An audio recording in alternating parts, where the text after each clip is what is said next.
Assalamualaikum warahmatullahi wabarakatuh. Pada video ini saya ingin membahas tentang manajemen pengkreditan, dan saya berterima kasih kepada Bu Santi Kurnia yang telah memberikan tugas ini kepada saya selaku dosen manajemen perbankan. Berikut penjelasan mengenai manajemen pengkreditan. Manajemen pengkreditan adalah suatu rangkaian kegiatan dan komponen yang saling berhubungan satu dengan yang lain secara sistematis dalam proses pengumpulan dan penyajian informasi perkreditan suatu bank. Proses manajemen kredit yang pertama, permohonan kredit harus secara tertulis dengan data lengkap, akurat, dan relevan. Yang kedua, persetujuan harus berdasarkan analisis kredit yang tajam atas data yang disampaikan oleh aplikan, interview, investigation, dan data aspek-aspek yang dominan dengan bidang usaha aplikan. Yang ketiga, rekomendasi persetujuan kredit yang diberikan oleh setiap pejabat yang terkait harus sesuai dengan analisis kredit yang lengkap. Yang keempat, keputusan persetujuan pemberian kredit harus memperhatikan dengan analisis dan rekomendasi penjelasan secara tertulis harus dibuat. Unsur-unsur kredit. Yang pertama, kepercayaan, yaitu keyakinan si pemberi kredit bahwa prestasi yang diberikannya dalam bentuk uang, barang, atau jasa akan benar-benar diterimanya kembali dalam jangka waktu tertentu di masa yang akan datang. Yang kedua, waktu, yaitu suatu masa yang akan mengesahkan antara pemberian prestasi yang akan diterimanya pada masa yang akan datang. 3. Degree of risk, yaitu suatu tingkat resiko yang akan dihadapi sebagai akibat dari adanya jangka waktu yang memisahkan antara pemberian prestasi dengan kontraprestasi yang akan diterimanya di kemudian hari. Semakin lama kredit yang akan diberikan, semakin tinggi pula resikonya. Yang keempat, prestasi atau objek kredit itu tidak saja diberikan dalam bentuk uang, tetapi ada juga dapat bentuk barang atau jasa. Unsur-unsur kredit.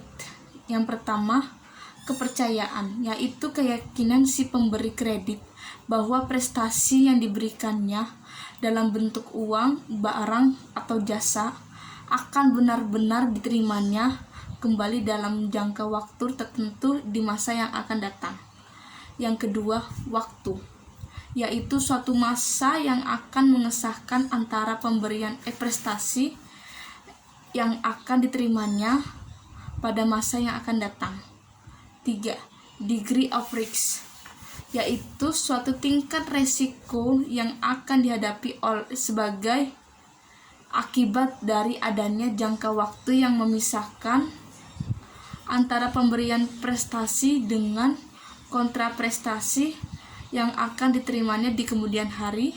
Semakin lama kredit yang akan diberikan, semakin tinggi pula resikonya. Yang keempat, prestasi atau objek kredit itu tidak saja diberikan dalam bentuk uang, tetapi ada juga dapat bentuk barang atau jasa. Tujuan kredit. Yang pertama, turut menyukseskan program pemerintah di bidang ekonomi dan pembangunan, meningkatkan aktivitas perusahaan agar dapat mencalonkan fungsinya guna menjamin terpenuhnya kebutuhan masyarakat, memperoleh laba akan kelangsungan hidup perusahaan terjamin dan dapat memperluas usahanya.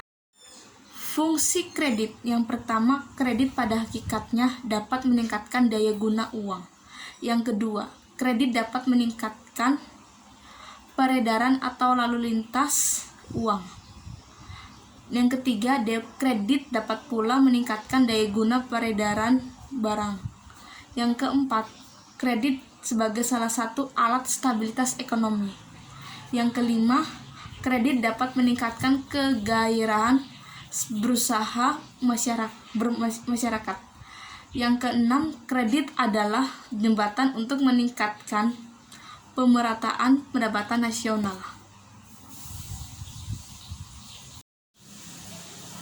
Penentuan polisi perkreditan. Beberapa faktor penting dalam penentuan polisi perkreditan yaitu bagaimana keuangan bank saat ini, pengalaman bank dalam beberapa tahun, terutama yang berhubungan dengan dana dan perkreditan, keadaan perekonomian, kemampuan dan pengalaman organisasi perkreditan bank, bagaimana hubungan yang dijalin dengan bank-bank yang lain yang sejenisnya. Organisasi kredit. Yang pertama, perencanaan kredit, permohonan kredit, administrasi kredit, pengawasan atau pengamanan kredit. Penyusunan rencana kredit. Langkah pertama dalam penentuan rencana kredit adalah penganalisisan berbagai aspek yang berhubungan erat dengan perencanaan kredit tersebut, yaitu pertimbangan terhadap kondisi perekonomian dan perdagangan, line of business, keadaan keuangan bank, organisasi bank, skill dari pejabat-pejabat kredit. Analisis atas permohonan kredit. Berikut bagan manajemen kredit. Yang pertama, penerimaan aplikasi kredit. Yang kedua, analisa kredit. Yang ketiga, keputusan kredit. Yang keempat, administrasi kredit. Yang kelima, pemantauan kredit. Yang keenam, penanganan kredit bermasalah.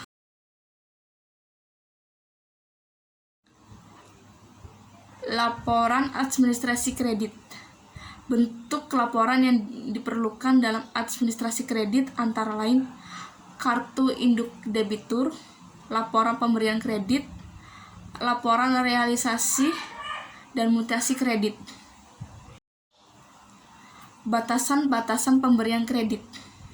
Manfaat batasan-batasan pemberian kredit yaitu melebarkan risk spreading atau penyebaran risiko, menghindari monopoli kredit oleh grup debitur, mengurangi tekanan terhadap direksi oleh para pemegang saham atau pengurus lainnya, memperluas jaringan nasabah bank.